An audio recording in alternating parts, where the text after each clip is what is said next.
Hello, my dear friends. Welcome back to this YouTube channel. So today we are going to discuss the closer properties of context-free language. So context-free language किन-किन properties के अंदर closer है या we can say how much properties it can under the clause. So अपन ये देखेंगे सारी चीजें. First of all, I just want to again revise a little bit about what is a context-free language. So it is a type 2 language.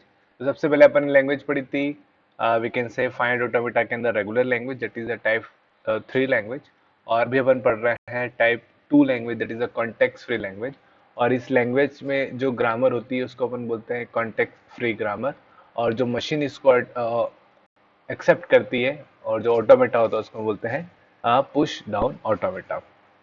सो जो language context language होती है उसके द्वारा generate की गई स्ट्रिंग किसके द्वारा एक्सेप्ट की जाती है? पुश डाउन ऑटोमेटा के द्वारा. अगर कोई भी लैंग्वेज पुश डाउन ऑटोमेटा के द्वारा एक्सेप्ट की जाती है तो उस लैंग्वेज जो है उसकी जो लैंग्वेज है उसको हम बोलेंगे context free language. So context free languages are accepted by the push down automata but not by finite automata. Finite automata को एक्सेप्ट नहीं कर सकता. Context free languages can be generated by context free grammar which has the form. तो context free language किसके द्वारा generate होती है? context free grammar. ये अपन पिछले वीडियो में पढ़ भी चुके हैं कि context free grammar क्या होती है. तो simply we can say a grammar which having the four tuples VTPS where V is a variable, T is a terminal, P is a production and S is a we can say start symbol. And when the important thing is that जो P होता है it is in the form of a alpha. So जितने भी productions होंगे P it means productions उसके अंदर क्या होगा? लेफ्ट साइड में एक वेरिएबल होगा और राइट साइड में it is a combination of variables और terminal. If the production is in the form of this then we can say that language is into the context free grammar. So जो वो language है उसकी जो grammar है वो क्या कहलाएगी? Context free grammar. Now we discuss context free grammar क्या होती है, पुश डाउन ऑटोमेटा क्या होता है, how we can convert any grammar or any language into the automata, all the things we discussed in previous lectures. तो आप उसको देख सकते हैं. इससे प्रीवियस वीडियो में मैंने सारी चीजें डिस्कस कर रखी है. आज भी अपन प्रॉपर्टीज और we can say closure under किस किस के अंदर ये क्लोजर है वो अपन देखेंगे. सो सबसे पहले अपन डिस्कस करते हैं यूनियन. सो व्हाट वी से, सपोज कोई एक लैंग्वेज दे रखी है, वो कह रहे हैं कि that language is a context free language. एक लैंग्वेज दे रखी है, we can also say that language is also context free language. इस एग्जांपल में L1 L2 दे रखा है. Then that is very important to remember that L1 and L2 are the context free language. Then the union L1 union L2 will also be a context free language. So L1 L2 को अगर union करेंगे तो जो language आएगी वो भी क्या कहलाएगी? आपकी context free language. So it is very important. So बहुत सिंपल सा प्रूफ इसके लिए लिया गया. Suppose it is an language ANBNCM. तो ये मैंने एग्जांपल के थ्रू भी बताया है. ये जो ग्रामर है, ये जो लैंग्वेज है, ये जो एक्सप्रेशन है, ये अपन पुश डाउन ऑटोमेटा के द्वारा एक्सेप्ट किया जाता है. तो जो भी लैंग्वेज या जो भी एक्सप्रेशन पुश डाउन ऑटोमेटा के द्वारा एक्सेप्ट किया जाता है वो क्या कहलाएगी? Context free language. सो एक और चीज, नंबर ऑफ ANBMCN. तो यहाँ पे देखो, यहाँ पे ए और B, number of A and number of बीज आर इक्वल्स और यहाँ पे नंबर ऑफ बीज and number of seize are equals. तो both are two different different languages है. अगर इनका यूनियन करेंगे तो अपने पास एक ऐसी लैंग्वेज आएगी जिसमें number of A and number of बीज आर इक्वल्स और यूनियन करा नंबर ऑफ बीज and number of seize are equals. तो ये भी आल्सो एक कॉन्टेक्स्ट फ्री लैंग्वेज रहेगी. इसके लिए अपन दोनों का यूनियन के साथ एक पुश डाउन ऑटोमेटा डिजाइन कर सकते हैं. लेट्स L1 तो ये क्या कह रही है? Number of A's should be equals to the number of B's and L2 says number of B's should be equal to the number of C's. So ये जो है, ये जो लैंग्वेज आई, ये यूनियन है और इस यूनियन का पुश डाउन ऑटोमेटा पॉसिबल है क्योंकि जो पुश डाउन ऑटोमेटा है that can be able to track to combination of we can say two variables की इक्वलिटी को ट्रैक कर सकता है. तो यहाँ पे ए बी को ट्रैक करना है और यहाँ पे बी और सी को ट्रैक करना है. तो यूनियन जो आपका कंपेटेबल आया है तो एक साथ इन दोनों को इम्प्लीमेंट कर सकता है. So it we can say it is simply a closure under the union. आपको सिर्फ इतना रिमेंबर करना है कि जो यूनियन है, यूनियन प्रॉपर्टी है, उसके अंदर कॉन्टेक्स्ट फ्री क्लोजर है. मतलब अगर दो लैंग्वेज कॉन्टेक्स्ट फ्री लैंग्वेज है तो उनका यूनियन भी क्या कहलाएगा? Context free language. That is important point to be noted down. So same thing. So CFL context free language are closer under the union. That's it. Similarly, now we are talking about the concatenation. Concatenation इसके अंदर भी closure होता है. concatenation का मतलब क्या हुआ? dot, we can say like that, the two string become like that. Suppose L1 is a context free language and L2 is also context free language. Here example A M B N और C M D M, मतलब number of A's are equals to number of B's, similarly number of C's are equals to number of D's. तो definitely अगर इसका अपन context निकालेंगे तो number of A B and number of C D, तो ये दोनों अलग अलग चीज होगी. जब इसका अपन बनाएंगे तो ऑटो आराम से ऑटोमेटा बन जाएगा. किस तरीके से बनेगा, I just given a simple example for that. पहले अपन ए को पुश करेंगे, फिर जितने भी ए आएंगे उतने पुश करेंगे, और जब बी आएगा तब इन सब ए को क्या करेंगे, अपन पॉप कर देंगे. तो number of A number of B both equal है, तो सारे ए और सारे बी आपके क्या हो जाएंगे, पॉप हो जाएंगे. फिर जैसे नंबर ऑफ सी आएगा उसको अपन पुश करेंगे, और जितने सी है उसको अपन पुश करेंगे, फिर उतने ही नंबर ऑफ डी होंगे तो उसको अपन सी को क्या कर देंगे, पॉप कर देंगे. तो एट द एंड क्या बचेगा आपका, एट द एंड बचेगा एम्प्टी सिंबल, जो कि स्टैक में पड़ा रहता है. तो ये भी आपका पुश डाउन ऑटोमेटा के द्वारा क्या है, एक्सेप्टेड है. So we can say context free language is also closer under concatenation. So L1 say number of A's should be equals to the number of B's, and L2 says number of C's are equals to number of D's.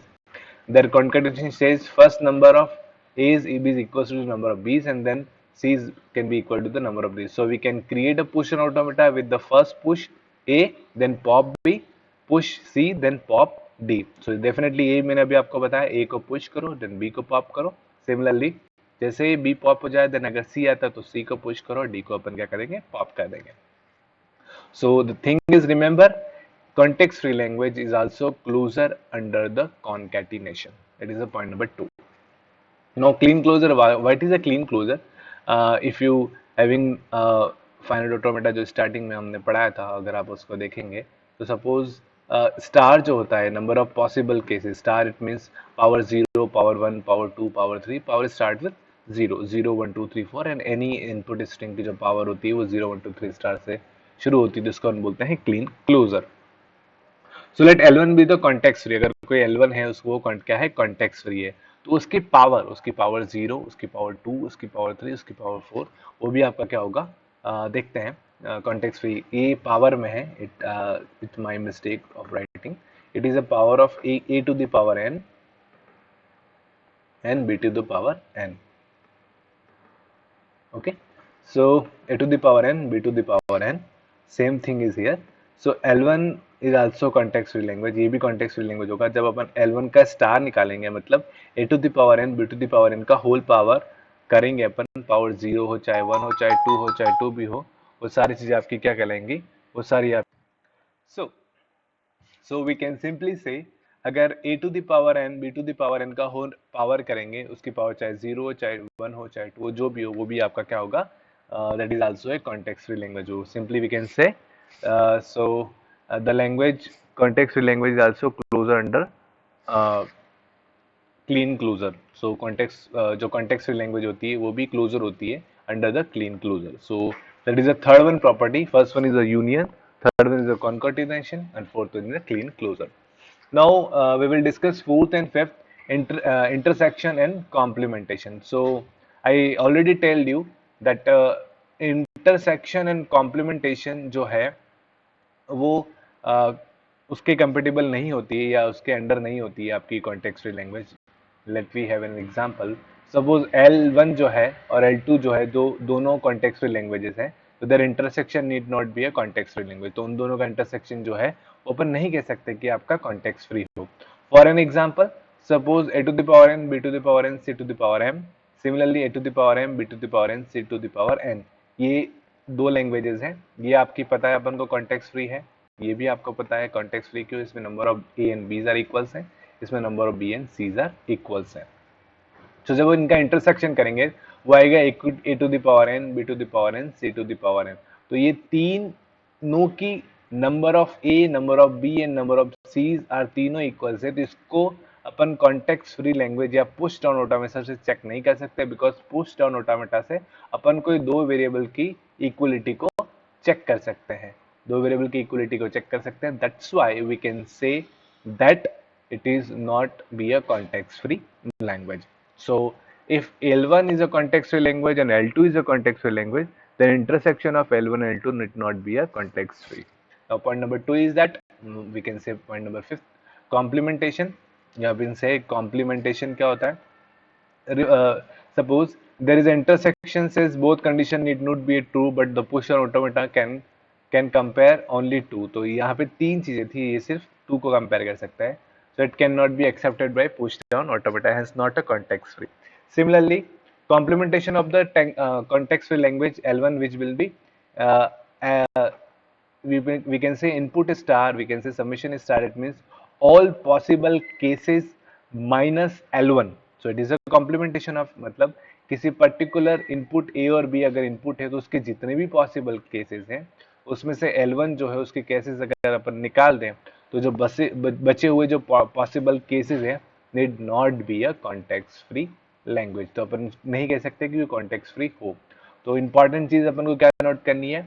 Union, we can say simply we can say union के बाद concatenation and then we can say clean closure. इन तीनों के अंदर जो है अगर कोई languages है तो उनका यूनियन या उनका कॉन्केटिनेशन या उनका क्लीन क्लोजर वो भी क्या होगा? आपका कॉन्टेक्स्ट फ्री लैंग्वेज. बट अगर दो लैंग्वेज जो है वो कॉन्टेक्स्ट फ्री है लेकिन उनका इंटरसेक्शन या कॉम्प्लीमेंटेशन जो होगा वो आपका कॉन्टेक्स्ट फ्री नहीं होगा. So this are the we can say closure property of context free languages. I hope you understand this lecture. If you have any query regarding that, then please comment your question into the comment box. I am very happy to answer your question. Thank you very much.